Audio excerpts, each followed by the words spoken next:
সপ্তাহের শেষ কার্যদিবস বৃহস্পতিবার সকাল 9:30টায় সচিবালয়ে প্রবেশ করেন প্রধানমন্ত্রী তারেক রহমান। সকাল 10টায় শুরু হয় দ্বিতীয় মন্ত্রিসভার বৈঠক।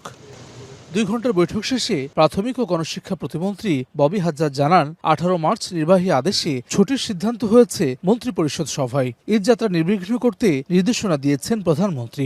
18 মার্চ থেকে ছুটি এটার সিদ্ধান্ত হয়েছে এবং এটা ফাইনাল চলে আসবে আপনাদের সামনে অতি শীঘ্রই। তথ্যমন্ত্রী জহিরুদ্দিন স্বপন জানান, সংসদের প্রথম অধিবেশনে রাষ্ট্রপতির ভাষণে ফ্যামিলি কার্ড সহ সরকারের নেওয়া পদক্ষেপগুলো তুলে ধরার বিষয়ে হয়েছে আলোচনা। প্রথম অধিবেশনে সরকারি দল হিসাবে, সরকার হিসাবে আমাদের যে সমস্ত সংশ্লিষ্টতা আছে সেই সব বিষয়ে মন্ত্রিপরিষদ একটা প্রস্তুতি গ্রহণ করেছে।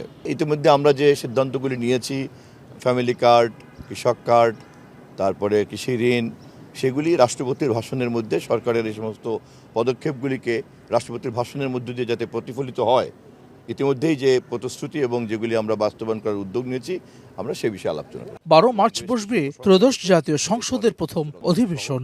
সংশ্লিষ্ট সকল মন্ত্রণালয়গুলিকে ডাকবেন। হাসান ওয়ালি, সময় সংবাদ, ঢাকা।